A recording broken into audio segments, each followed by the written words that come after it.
What's up, freak bitches? We got a special guest today, the one and only Asmongold. If you've ever played WoW, you know who this guy is. And if you haven't, you need to get out from under that rock you're living under. Today we're going to dive deep into the world of classic WoW, the impact of gaming on culture, and whatever other crazy shit comes up. And don't forget, we're live on Twitch. So if you've got questions for either me or Asmongold, hit us up in the chat and my boy Jamie will keep an eye on it. Let's get weird, my man. Sup, Joe. Thanks for the intro, man. It's your boy Asmongold. Live and direct from the internet. Ready to get weird with you. And yeah, if you haven't played WoW, you gotta get on that shit, man. Classic WoW is a masterpiece. I'm looking forward to this chat. Let's do it. Dude, we've got a question from the chat for you, Asmongold. They want to know if we can once and for all settle this ridiculous debate about the Starforge system's logo. They're saying that it doesn't look like a schlong. Now, I'm just trying to figure out who's out here examining space logos and comparing them to genitalia. Like, who hurt you, man? But hey, let's get to the bottom of this. Asmongold, what do you think? Is this logo a dong or what? So, Asmongold, the moment we've been waiting for, is it a schlong or not? The viewers are demanding answers here. Come on, man, give us your take. Ha! I love it when Twitch chat brings up the important issues. You know, Joe, I think this debate has gone on long enough. It's time we settle this once and for all. And my opinion, after some careful examination, is that ... IT, quote, S, a freaking lightsaber, dude. What are you guys even talking about? It's the symbol of a Star Wars faction. I mean, sure, I can see how some people might think it looks phallic, but let's keep it classy here, people. The logo is a freaking lightsaber. There's a few more questions coming through, but it's a bit slow, because of course. But yeah, let's go. Okay, we got a question here from the chat, Asmongold. The question is, what would you do to fight tentacle schlongs that are attacking your catgirl's harem? Wow, that's wild. Okay, let's break this down. First of all, what the hell are tentacle schlongs? Is that like some kind of hentai thing? I mean, I'm no expert on catgirl harems, but that sounds pretty intense. Asmongold, have you ever encountered anything like this in your WoW gameplay? Could your avatar take on these tentacle schlongs, or would you need some kind of special weapon? I mean, I'm fully on board with fighting for your harem, but damn, tentacle schlongs? That's some weird stuff. All right, Asmongold, what's your take on this, my man? How would you handle this situation? Wow, that's quite the question from the chat there, Joe. Tentacle schlongs attacking your catgirl harem? Listen, I've seen some pretty wild shit in video games over the years, but that might be a bridge too far. As for my avatar taking on these tentacle schlongs, I'm pretty sure my warrior could handle them, but I don't know if I'd want to subject my catgirls to that kind of danger. At the end of the day, I think the best course of action would be to avoid those tentacle schlongs altogether and focus on building a strong and mutually respectful relationship with your catgirls. But hey, that's just my 2 cents.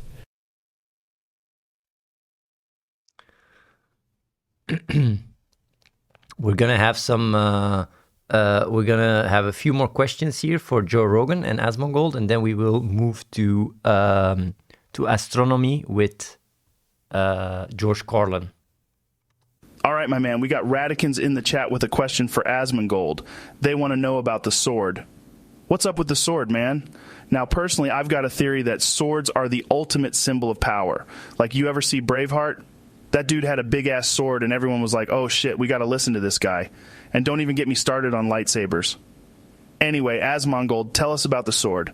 Jamie, pull up some pictures of some sweet swords while he talks about it. Asmongold, what do you think, man? Oh man, the sword. You know, Joe, there's just something about wielding a big-ass sword in a game that makes you feel like a total badass. And let me tell you, I've had some pretty sweet swords throughout my WoW career. I'm talking the Ashkandi, Great Sword of the Brotherhood, even the Thunder Fury, Blessed Blade of the Windseeker. People see you wielding one of those bad boys and they know you mean business. But ultimately, it's not the sword that makes the player. It's the player that makes the sword. That's deep, man. Hey, here's a question from someone in the chat. This is a classic scenario, man. Okay, so you're stranded on an island. You're totally isolated. There's no one else there. And you can only bring 3 things with you. Only 3. What are you bringing, man? That's a good one. Jamie, pull up that island survival kit. So, Asmongold, what are your 3 items, my man? That's a great question, Joe. I've actually thought about this before. So first off, I'm going to have to bring my Dr. Pepper. Got to have my caffeine fix, you know? Second, I'm bringing my computer with an internet connection. Got to stay connected with my peeps, you feel me? And last but not least, I'll bring a fishing rod so I can catch some fish for food. That's all I need to survive, bro. It's really good, huh? I really like these formats that we are doing. I'm a lot more engaged.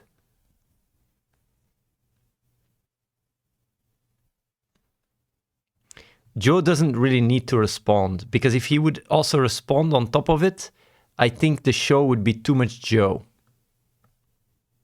Do you guys really want Joe to respond every time? Because I like the way it is now.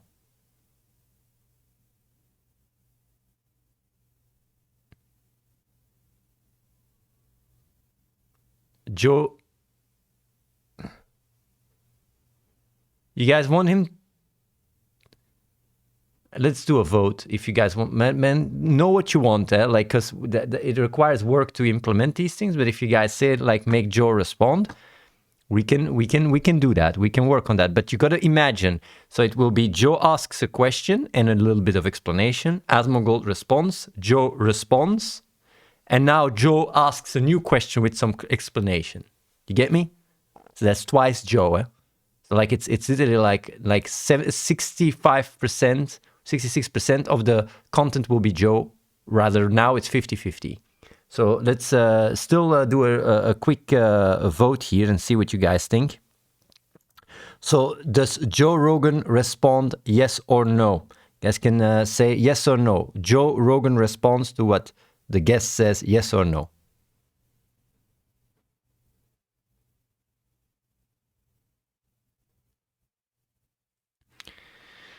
Okay, that's very clear and cut. Dries, did you make a note for that? Isn't this crazy that, well, let's do yes and sometimes. Let's try that again. Like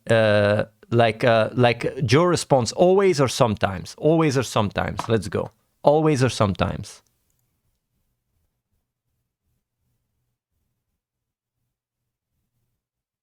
Okay, sometimes. Okay. You get this, Dries? We have Joe Rogan sometimes responds. You got this? Yeah. I got it. Okay. How does it feel, by the way, to be able to craft together with me the show? You guys are really creating the show with me. Chat. Like, I think I would find it quite surreal and cool, but hey, then again, it's really like I'm getting your feedback and we just put it and it goes fast every day. Either way, let's get going. And then we got some astrology with George Carlin. All right, we got a question here from the chat for Asmongold. They want to know, where is the phrase big dick energy coming from and what does it really mean? Now that's wild, man. Like, what even is that? Big dick energy? Like, do you have to have a big dick to have big dick energy? I mean, I've seen some guys with big dicks that had no energy at all. And who came up with that phrase anyway? Was it like some dude trying to hype himself up and was like, yeah, bro, I got that big dick energy? Or was it like a chick trying to describe a guy she's into and was like, you know what I mean? He just got that big dick energy. Either way, Asmongold, what do you think about this? Do you agree that there's such a thing as big dick energy? Haha, great question from the chat, Joe. So, big dick energy, huh? Well, I gotta say, I think it's less about actual genital size and more about confidence and swagger. You know, it's that feeling you get when someone walks into the room and just commands attention without even trying. It's a vibe, man. And who came up with it? No idea, but it definitely caught on fast. I mean, I think we can all agree that whoever's got that big dick energy just radiates confidence and power. But let's not get too caught up on the details. It's just a fun phrase to throw around, right?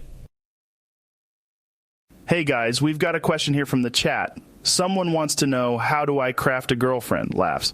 That's wild. It's crazy, right? I mean, look, crafting a girlfriend, that's not exactly how it works. You can't just go out there and build a girlfriend like you're assembling a piece of furniture from IKEA. You've got to put yourself out there, man.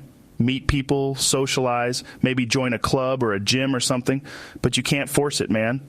Love is like a wild animal. You can't just tame it and put it in a cage. As Mongold, what do you think about this question? How do you craft a girlfriend? Dude, you can't just go to the local blacksmith and say, hey, can you craft me a girlfriend? That's not how it works, man. Like you said, Joe, you've got to put yourself out there. You've got to socialize. You've got to meet people. And listen, if you're having trouble meeting people, then maybe try playing Final Fantasy XIV. I'm telling you, there's a reason why they call it the dating sim MMO. But seriously, just be yourself and don't force it. Love will come to you when you least expect it. Oh, this is interesting. Here's a question from the chat for you, Asmongold. Someone wants to know, will you ever return to your main channel? Now, that's a fascinating question. It's like asking if I'll ever stop hunting elk or doing DMT. It's just something that's ingrained in you, you know? But hey, let's hear it from the man himself. Asmongold, what do you think? Will you ever return to your main channel? True and real, Joe. My main channel is like my home, you know? It's where everything started for me and where I've got the most loyal fans. But at the same time, I'm really enjoying streaming Final Fantasy XIV on my second channel too. So I'm not sure what the future holds, but I'm always going to follow my passions and do what's best for me and my community. You know what I mean? All right, we've got a question here from our chat, guys. This one's for you, Asmongold. Some dude wants to know if you'd be willing to trade in some of your precious cat girls for a cheap steak and a can of Dr. Pepper. Now, I don't know about you, but that sounds like a terrible deal to me. Asmongold, my man, what do you think? Would you part ways with those feline cuties for such a lackluster offer? Jamie, pull up a picture of a cat girl for those who may not be familiar with the term. Asmongold, while you're thinking about that, let me tell you about the time I hunted elk with just a spear and a loincloth. Now, that was a real primal experience. But back to the question, Asmongold, what say you? Are those cat girls worth more than a measly $2 and a soda? Dude, I'd never trade in my cat girls for anything, let alone a cheap steak and a can of Dr. Pepper. Those feline cuties are priceless. But hey, Joe, I can't blame you for wanting to go full caveman with a spear and a loincloth. Maybe I'd consider joining you on that hunt, but only if we can bring some cat girls with us for good luck. And don't worry, I think we all know what a cat girl looks like. Jamie can save himself the trouble. Okay, we have a question from the chat here, Asmongold. This one's a little out there, man. Somebody wants to know if a new expansion came out for World of Warcraft and you got a dildo mount for pre-order, would you what, man? Would you ride it? Would you display it on a shelf next to your rare mounts? I mean, that's wild, dude. And let me tell you, some of the mounts I've seen in that game are pretty crazy as it is. Jamie, can you pull up some of those mounts for Asmongold? But seriously, Asmongold, what's your answer to that one? Wow, dude, that's a pretty wild question from the chat. And to be honest with you, Joe, I really don't know what to say. But hey, if it's in the game, it's in the game, right? I think I'd have to see what it looks like before making a decision, though. And maybe keep it on a shelf. Yeah, that sounds like a good idea. But seriously, let's not get too crazy now. Sometimes people are creative in the chat. But if there's a dildo mount, I'd ride it, you know? I'd ride it in the game.